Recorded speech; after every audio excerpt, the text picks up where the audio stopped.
I think the project came about because we both had this common interest in mathematics and craft, and we'd both, in different ways, been following that line of interest. And then also because some of the basket makers involved in the project, Hilary Burns, Geraldine Jones and Mary Crabb, they were also interested in mathematics.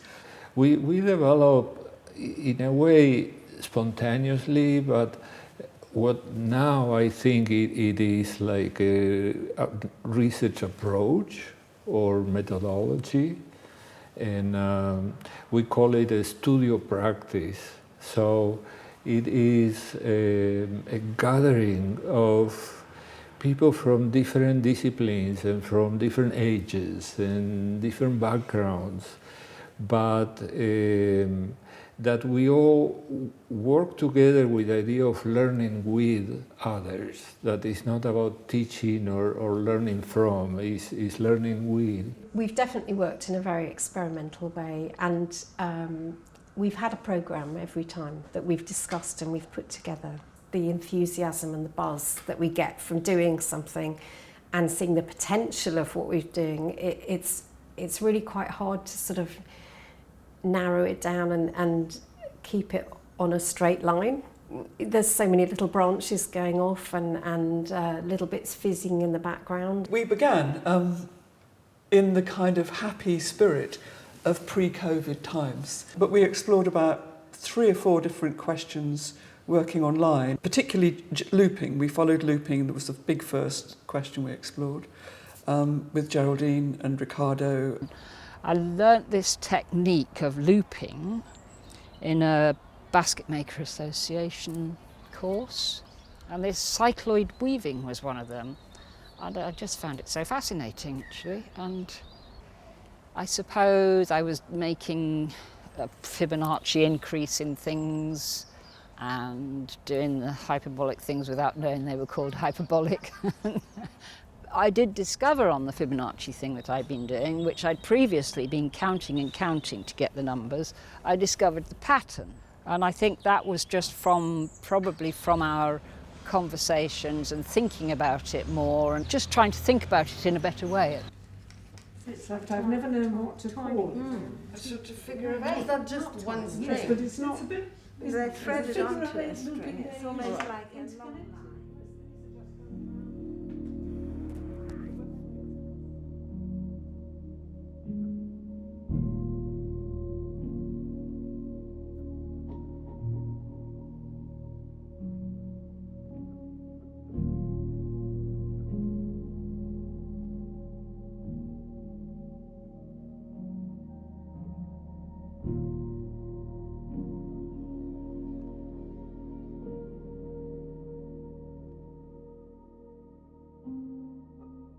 So I think one of the really exciting things for us here at Kew about this workshop is really seeing the collection used. We often do tours, often for basket makers.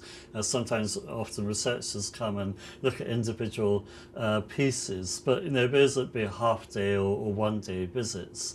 And what's nice about this workshop is it's very hands-on. And what Kew has is this collection of baskets, which it's called the Economic Botany Collection. That was just one of the most extraordinary opportunities because we could see the baskets and then we could see the materials growing on site. Its object description is that it's a carrier bag.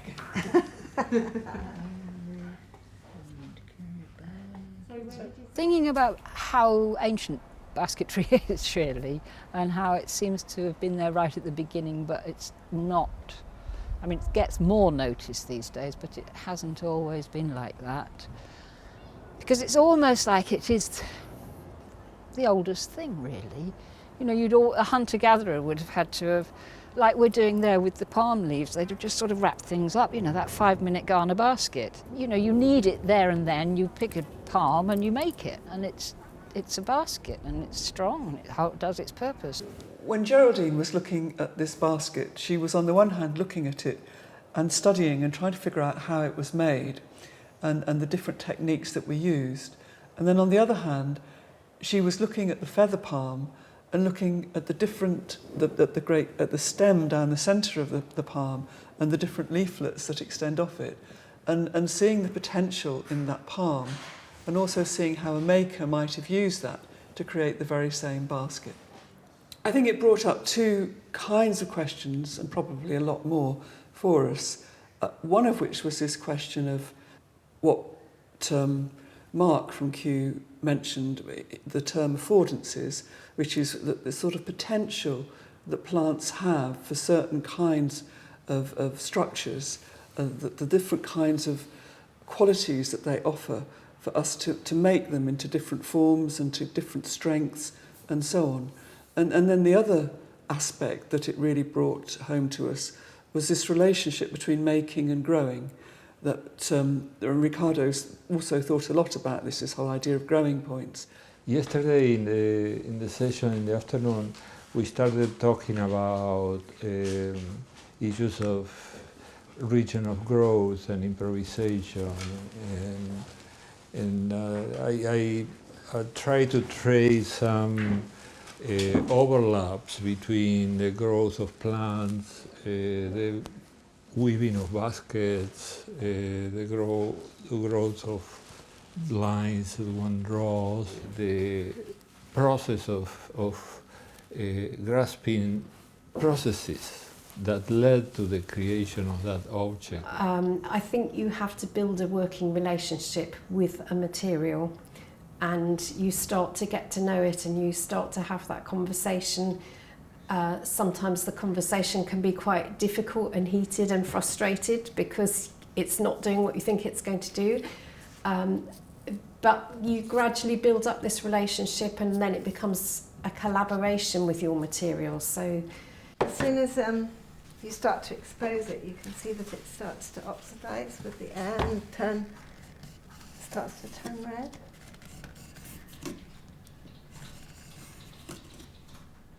Hilary, she had some training on that show us, she brought branches of tree, and she showed to us how to get the bark out of it.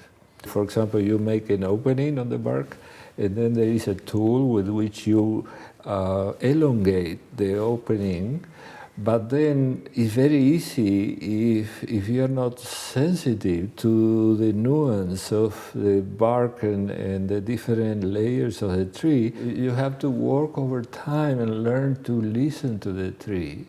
It was incredible for me, and then trying to do that and seeing how difficult it is. And for me, the bark was really interesting, not only for what for this whole process of stripping it, but also because it then led on to a very unique set of baskets in the collection, which were made of bark, which were made through folding.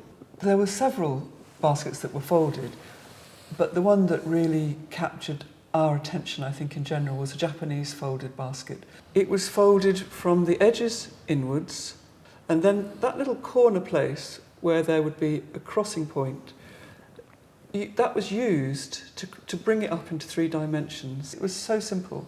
And we ended up running a whole session for a group of anthropologists about folding, which included that basket.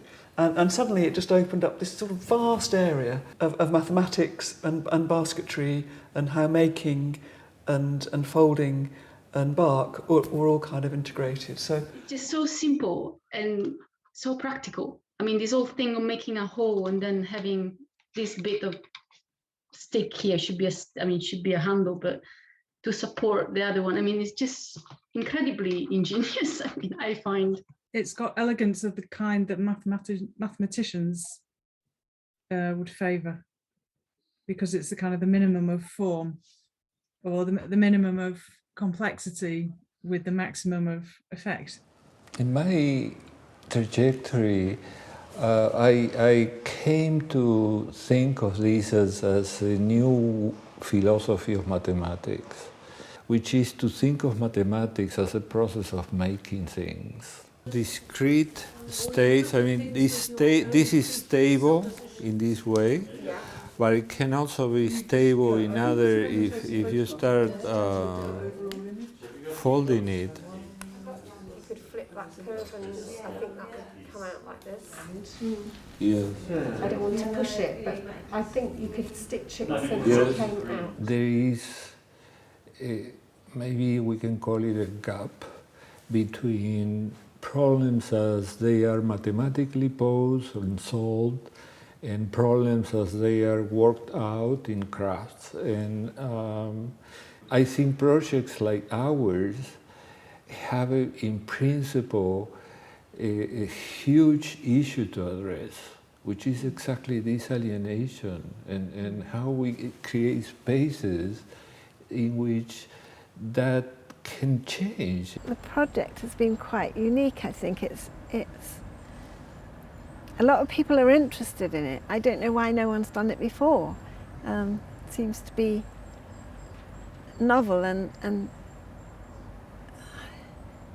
yeah, I'm glad we've explored it. I'm sure there's a lot more to explore. For me, it's just been an amazing opportunity, and I think it's been fantastic to have the insight of other people's thoughts, ideas, practices, experience. There's just so much richness and diversity within the group. My ambition would be that this gets to be this kind of work gets to be better known, that it becomes something that people can do, that children can do more, because I think it's really, really valuable, and I think it would be really helpful for many people to dislodge that block that people have about the maths, and also I think it's enjoyable to do craft because it brings up this process of inquiry.